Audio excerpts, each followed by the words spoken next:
Hello and welcome everyone, I am the Blue Dwarf and welcome back to episode 5 of Terra Firma Rescue. Now in today's episode we're going to be making a copper anvil, but before we are able to do that there's a few things we need to do beforehand. So what we're going to start off by doing is making some charcoal. Now between episodes I had to change our house a little bit and I built this little forging area that we can use because when we tried to use it up against the house it was catching all of this stuff on fire, so I had to change that. But for making charcoal, what we want to do is I've been out collecting an absolute load of wood and we are going to place it as log piles all along in here, and we are going to fill all of these up as much as possible, and there we go, last one full up. So we've got 12 log piles, each with 16 pieces of wood in there. Now for making charcoal, there's a 50% chance of each piece of wood in each pile of turning into a piece of charcoal. Well, 25 to 15%, so it's going to never be more than 50% because when they turn into blocks of charcoal, the maximum height is 8 pieces of charcoal and it's only 1 block tall. There we go. So by changing my particle settings up, you can see the particles coming off of this, which means it is working. It's going to create a bunch of charcoal for us, and we are going to wait for that to smelt down, and we will be back in just a moment. While we're waiting for the charcoal to finish burning, we are going to take a quick look at the quest book, and we are going to go to the quests and go to the first tier. Now, it's asking us to make charcoal, and we'll be doing that in a second, and then going on to the forge, and that will lead on to making a copper anvil. But in the meantime, we can look at 2 other things, which is making some wooden buckets and making some barrels. Now, to make a barrel, you take some lumber and we put it in this U shape, and that will get us some barrels. So we're going to make a bunch of barrels. So we can take that and we can get a reward. We'll get a loot bag, and we're going to make a bucket. So to make a bucket we need to go 2 on each side and then down like that. This way we can place a barrel down, take our bucket, there we go, and we can start filling up the barrel with water. And you can do that all the way up to the top. I believe it holds 10 buckets of water. You can seal it and then break it, and when you pick it up it will go into your back slot because it is considered a heavy item. Now when you have a heavy large item in your inventory, it stops you from moving. As you can see at the bottom of the screen there, it says overburdened in red text. I can't move. I'm trying to move right now. I can't jump, can't do anything at all. So put it in that slot and you can now move easily.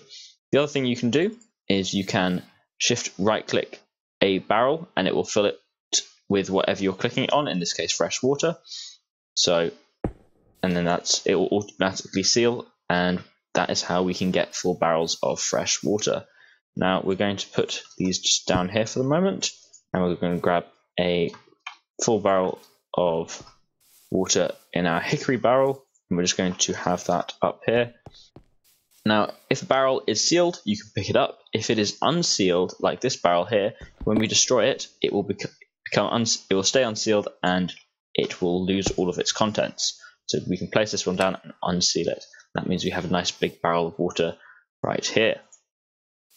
Now we can also open our loot bag, see what we got. We got a bronze saw and some acacia logs. So our charcoal has now finished burning down, and we can take all this grass off and we will be able to get at the charcoal. So you mine it with a shovel, just digging down, and it goes down layer by layer till it's at the bottom. It doesn't matter where you're hitting it with the shovel, at the side, the bottom. We can't hit it from the bottom because it's affected by gravity, but we'll just grab a few pieces right now, and with that we will be able to complete all the quests. So something else we're going to do is we are going to turn in some rocks to get some limestone. So we are going to take that, then go back to here and submit the charcoal, and we get 3 fire starters from that. So you have to choose, get another loot bag. And now it is time for Forge. You can read through all this stuff if you would like to. And it is now wanting us to make some copper double ingots. So we will need 7 copper double ingots to make an anvil. Now, to do that, we will need an absolute bunch of copper. So I have been mining, and I have got a bunch of rich copper from our mine over there. We are going to put that in here, and along with some clay molds, ingot molds. Now that will allow us to cast ingots of metal, and we will fill these up like beforehand. 8 pieces of straw, 8 logs, and use the fire starter. Might as well use the one that's already going. And then once these have burnt the metal, or melted the metal, we will be back and we will be casting ingots, and we'll need to be doing it fast because there will not be a lot of time before the metal solidifies. So now that those have finished melting, we need to place down a piece of stone. It can't be conglomerate, it has to be a different type of stone. We found a piece of dacite, so we're going to use that. We're going to right click with our hammer and right click on it atop it, and we can put in our hammer and our flux, and that will allow us to make double ingots.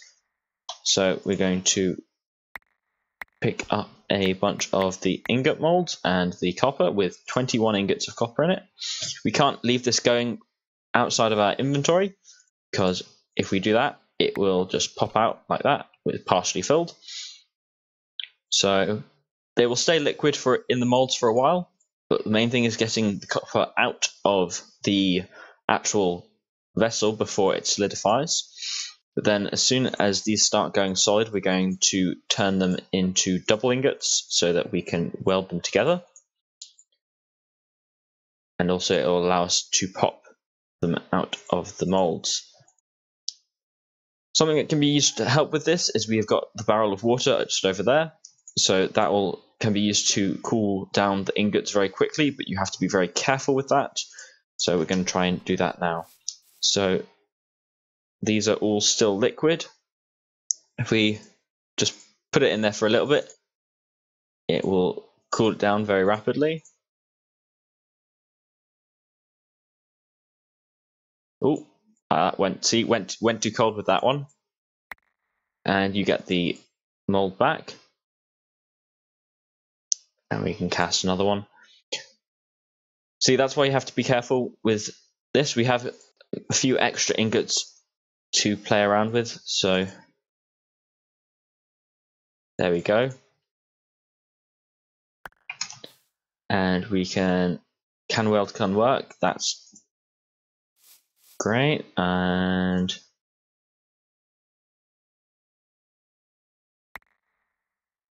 they've both gone down to can work.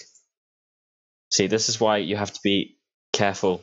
Using the water is a bit of an advanced thing to do. It takes a lot of practice to get it right, and you're more than likely just going to end up with ingots that end up being too cold to work with. It's only a very small window. We might as well cool these all the way down, and once they are all the way cold, they can be stacked. And then we can place them down by holding shift and right clicking on a solid object, and that will place down the ingots like that.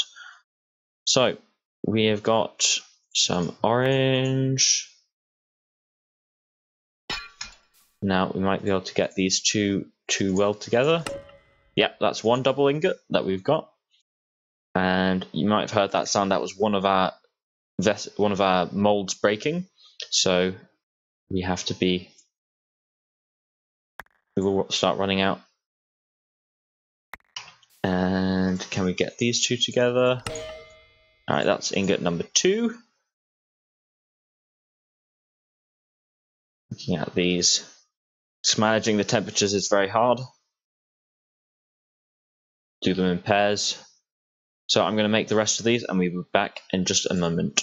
So after that last clip, I decided I'd quickly check the recipe for making copper anvil, since so many of the recipes have been changed in this mod pack, and it is indeed different to default TerraFirmaCraft. So we made 2 copper double ingots. We only needed 1, but that's fine. We've still got loads of stuff now, and we have now got a copper anvil. Now the copper anvil is just like the barrels. You can't have it in your inventory slot. You have to have it in your back slot, be able to move around with it. But now that we won't be needing this anvil anymore. We can take our flux and our hammer out of there, and we can just mine it, and it just disappears. We can then take our copper anvil and we can just slap it down there and just put our hammer and flux in there, and that can just live in there for the moment. Now, the point of the anvil goes very much along with the point of the forge.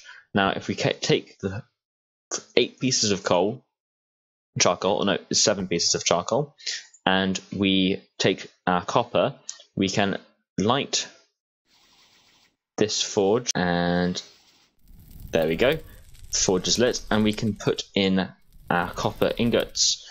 We can also put in our ceramic molds, so that if these ingots melt, they will be caught by the ceramic molds, so that they don't fall into the fire. Now, these will all be heated evenly.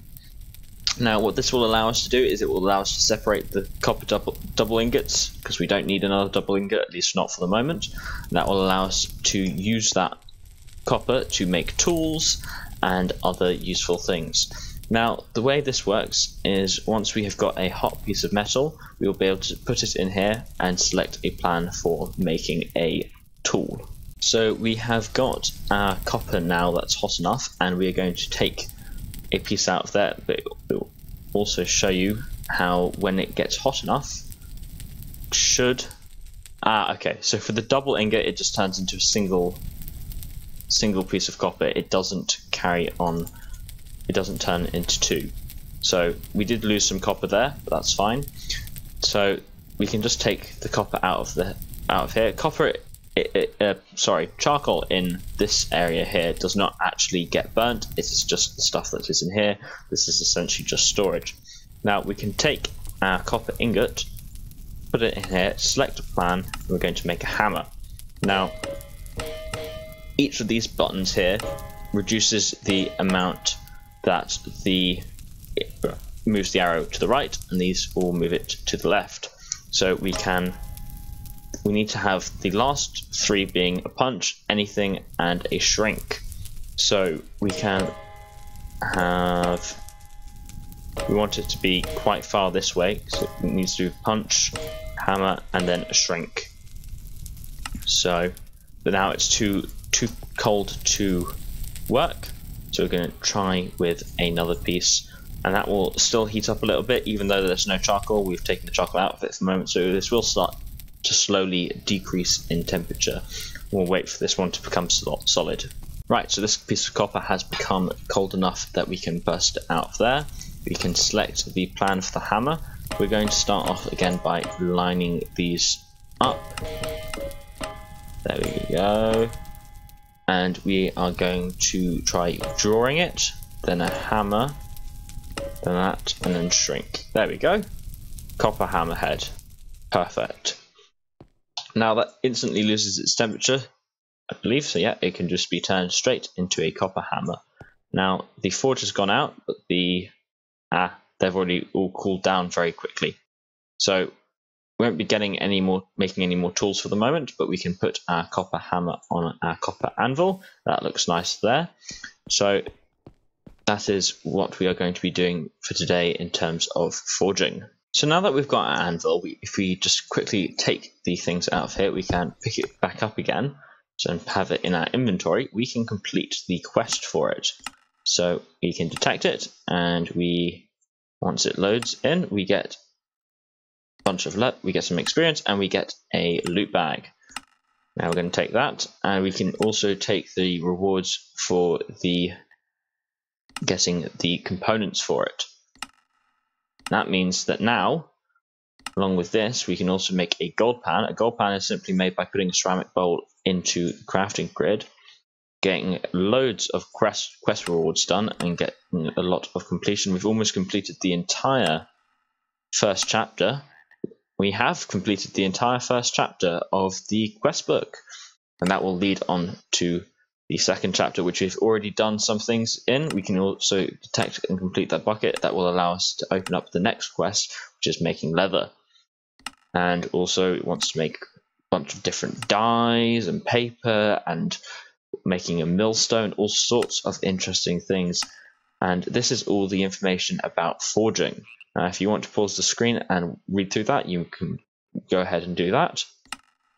And that will also open up various different things for getting into the Bronze Age, but we won't be doing that this time. Now we can just place that back down for a moment so we can actually move around, and we are going to open some of these loot bags that we've got and see what we can get. Starting off with the basic loot bags, the less fortunate ones. We got some bread and granite. We got some blue dye and a fish burger. We got another bronze sword and some tracks. We got strong dynamite. Oh, that'll be fun to play around with. And some more food. And finally, we got some garlic seeds. Now, let's see what we got for these ones. These should be a lot better. Fortune 3. So, bronze axe, some thatch, more white cedar, and a bronze mace and a wrought iron saw. So that's some very nice tools. Now, this is our first proper weapon. It is a crushing weapon, which means it is best against things such as skeletons that take crushing damage more. Things like zombies and spiders take slicing damage more, slashing damage, I should say, and also more piercing damage is for the zombies as well, and probably creepers as well, to come to think of it. So that is what we have gotten from our quest rewards. We are making some very good progress with our quests. We have got our forge, we have got our anvil, we are starting to build up our ingots of metals. We've got one bronze ingot, which was also from a quest reward, and that is all we'll have time for today. Let me know down in the comments below what you thought of today's episode. Drop a like if you enjoyed the content, subscribe if you want to see more videos like this, and I shall see you in the next one. Have a nice day.